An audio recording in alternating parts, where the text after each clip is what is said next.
Hello everyone. In this video we are going to discuss about SARS-CoV-2 virus structure. Since the emergence of the disease COVID-19, this virus has become important also from examination point of view. Detailed questions are being asked regularly in different examinations, and also it is important from Viva point of view both for undergraduate and postgraduate student. So in this particular video we will be discussing about the structure of the COVID-19 virus. Coming to classification part, it belongs to the family Coronaviridae, subfamily Coronavirini. Family in family it is Viridae, DAE, and in subfamily it is NAE. Then four genera are there, or four genus: alpha, beta, gamma and delta. The gamma and delta genus, they primarily infect the birds. In beta genus there are four lineage: A, B, C and D. The B lineage, it contains the SARS-CoV virus and SARS-CoV-2 virus, and C lineage, it contains MERS COVID virus, MERS, that is Middle East Respiratory Syndrome virus. So our topic of discussion, that is SARS-CoV-2 virus, it belongs to the lineage B, genera beta, Coronavirini subfamily and Coronaviridae family. So these coronaviruses are large in size. The genome size is about 29.9 kilobase, which is large compared to other viruses. These are enveloped virus having genome that is single stranded positive sense RNA virus. So these are RNA viruses, and these are spherical in shape. We all have seen various schematic diagram and various cartoon diagrams of COVID virus. They are spherical in shape with various spike like projections from their surface. Sorry. So why they are named as coronavirus? This can also be asked in examination. Why the name of the virus is coronavirus? This virus contains spike like glycoprotein which projects from its surface and which appears like a crown under electron microscope. That is, when viewed under electron microscope, various projections are seen over its surface which appears like a crown. Hence they were named as coronavirus. Now coming to various protein structures present on the COVID-19 virus. There are four structural proteins present over the virus. MENS, M is for membrane protein, E envelope protein, N nucleocapsid protein, S is the spike protein, and 15 non-structural proteins are present, also denoted as NSP, NSP 1 to 10 and NSP 12 to 16. Means NSP 11 is not there, so there are in total 15 NSP presents. Now coming to we will discuss in detail about all of these structural proteins. The NSPs, or non-structural proteins, they are responsible for viral replication and transmission. And coming to the various structural proteins, first coming to the M protein or membrane protein, these are O-linked glycoprotein, most abundant among all the structural proteins, and this play a major role in viral assembly. Then E protein or envelope protein, these are the smallest of all the structural proteins, 8 to 12 kilodalton, and plays a major role in pathogenesis, viral assembly and release of the virus. Coming to N protein or nucleocapsid protein, they are involved in structural organization of the nucleocapsid. Means they form the nucleocapsid. Inside it the genome, that is RNA, is there. The N protein is highly immunogenic in nature, hence may be useful as potential vaccine target. Coming to the S protein or spike protein, these are the most complex structure of all the structural proteins present in the virus.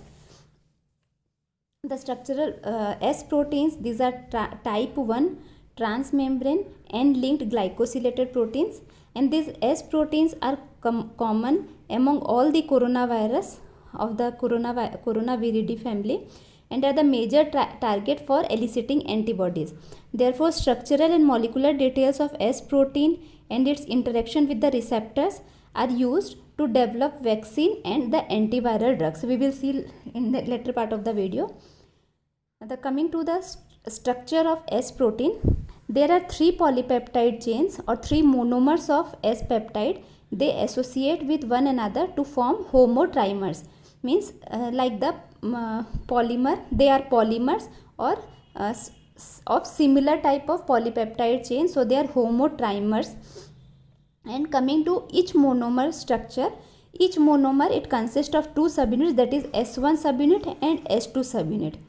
The S1 subunit, it contains an N-terminal domain, that is as it is a polypeptide chain, so there will be an N-terminal part and a C-terminal part. So the S1 subunit, it contains an N-terminal part and the receptor binding domain, that is RBD. These are receptor binding domain. These two parts, it constitutes the S1 part of the S protein or the spike protein.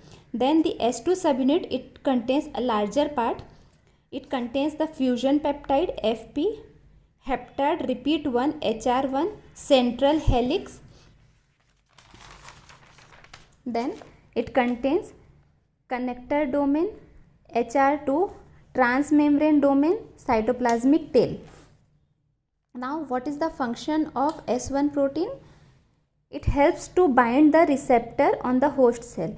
As the S protein, it contains an N-terminal domain and a receptor binding domain. So the receptor binding domain is required for the binding of or with the help of that receptor binding domain, the virus binds to the receptor on the host cell. And S2 part or S2 subunit, it helps to fuse the viral membrane with the host cell membrane. So these are the function of the S1 and S2 part of the spike protein. Also, each monomer S protein or each monomeric S protein, it folds into 3D structure to form head, stalk and cytoplasmic part of the protein or the spike protein. So let us discuss it again. The S protein, it is the most complex of all the structural proteins. It contains 3 monomers which are or 3 polypeptide chains. They unite with one another to form a homotrimer structure.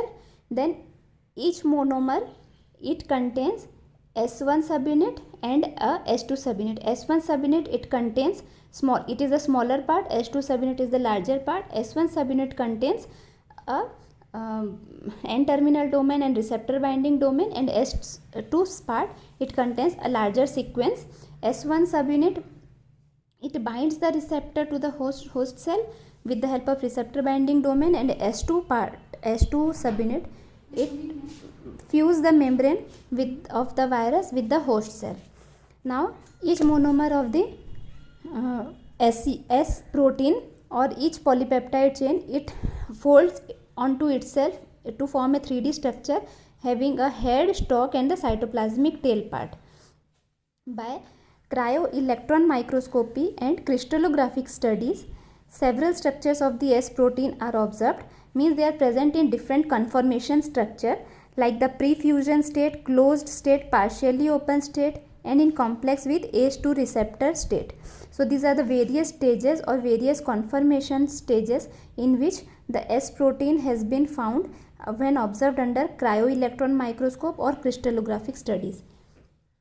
Now the receptor binding domain was found to be present either in the up state or in the down state. Up state means the receptor accessible state and down state means the receptor inaccessible state.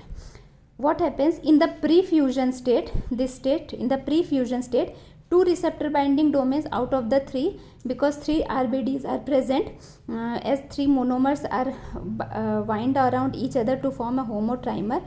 So out of the 3, 2 RBDs are in the down state and 1 is present in the up state. This situation is known as the pre-fusion state. Here what happens? The receptor, it is the S protein, it is accessible to the receptor, means it is a receptor accessible state and which is helpful for binding to the receptor. In the case of COVID-19 or SARS-CoV-2 virus, the receptor is ACE2. Different types of coronavirus require or utilize different receptors to bind to the host cell. Okay, so what are the different receptors required for binding for the different types of different types of coronavirus. First one, SARS-CoV virus, it binds to ACE2, that is angiotensin converting enzyme 2. SARS-CoV-2 or COVID-19 virus, it requires ACE2 and transmembrane serine protease 2 receptors. It is very important from viva point of view. MERS-CoV virus, it requires dipeptidyl peptidase 4 or DPP4 receptor. H-COVID virus 229E, it binds to human aminopeptidase N, HAPN. So it may also be asked in MCQs. Coming to the RBD, that is receptor binding domain, the ACE2 receptor, it is recognized by RBD or the receptor binding domain, we have discussed just now. Hence the RBD is a critical target for antiviral compounds or antibodies. Means if anything which can block the RBD can help to prevent the binding of the virus to the host cell and hence prevent the infection. Now coming to another important part, that is furin cleavage site of the spike protein. The S protein, it contains a very important or peculiar site which is present only in COVID-19 virus and which is responsible for higher virulence of this virus compared to SARS-CoV virus, is the presence of a furin cleavage site which is present on the boundary of S1 and S2, or that is the junction of S1 and S2. There is a site which can be cleaved by host cell protease furin. It is an enzyme. It cleaves the S1 S2 site, and this furin protease are required for proteolytic activation of the S protein, and these are ubiquitously present in humans. Hence they contribute to higher virulence of the SARS-CoV-2 virus compared to the SARS-CoV virus. So this is a peculiarity of the SARS-CoV-2 virus. Now coming to RNA dependent RNA polymerase. This virus utilizes RNA dependent RNA polymerase for its replication, and this complex, it is composed of NSP12, that is non-structural protein. We have discussed it is numbered from 1 to 10 and 12 to 16. So NSP12, which is the catalytic subunit, and it requires NSP7 and 8, which are the accessory subunits, and these two increase the activity of the NSP12. NSP12 alone cannot function, but it requires these two, 7 and 8 NSP also. This RNA polymerase or RNA dependent RNA polymerase, it is an established target for preventing viral replication by remdesivir. All of us must have heard the name remdesivir. It is a very important drug which was in high demand during the peak phase of the COVID-19 virus disease. So what is the mechanism of this remdesivir? It inhibits viral replication by RNA chain termination. So this is the mechanism. I will take another video in which I will discuss in detail about the various drugs used, various monoclonal antibodies used, and the vaccines which are being prepared for the against COVID-19 virus. Now, emergence of coronavirus. We have seen different types of coronavirus epidemic in different phases.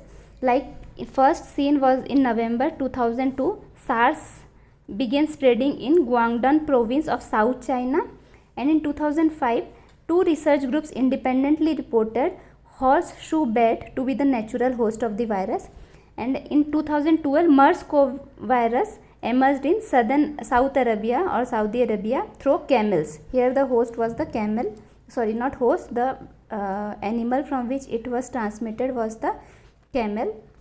In December 2019, patients with severe pneumonia cases with unknown origin were reported in Wuhan, China. All of us have heard about this, and a novel coronavirus strain was detected in the lower respiratory tract of 5 patients, and this on detailed study of the virus, it was found that this 2019 nCoV virus, it shared nucleotide sequence homology. With the bat coronavirus, the sequence homology was 96%. SARS-CoV virus, the homology was 79.5%, and with MERS-CoV virus, the sequence homology, nucleotide sequence homology was 55%. Originally, these viruses were called as 2019 nCoV virus, but later the International Committee on Taxonomy of Viruses on February 11, 2020, they named it SARS-CoV-2 virus because of its similarity with the SARS-CoV virus. And the respiratory illness caused by the SARS-CoV-2 virus was named as COVID-19 by the WHO. COVID, coronavirus, CO is for corona, VI is for virus, D is for disease, that is coronavirus disease. 19 is because the first case was seen in 2019. Now, what is the difference of the coronavirus or COVID-19 virus with other coronaviruses? First one, presence of multiple mutations in the receptor binding domain of the S protein that can interact with the ACE2 receptors. And second point, we have discussed already, presence of furin-like protease site, polybasic furin-like protease site at the junction of S1 and S2 subunit rather than a single arginine seen in SARS-CoV-2 virus. So this is the structure of the virus, schematic diagrammatic representation of the virus. The spike-like projection scenes are the spike protein, M protein, membrane protein. The red one or pink one are the envelope protein, nucleocapsid protein, this one are the nucleocapsid protein, and inside it are the RNA. The string-like structure in the middle is seen is the RNA, which is covered by the nucleocapsid protein. So this is all about the structure of SARS-CoV-2 virus. Thank you.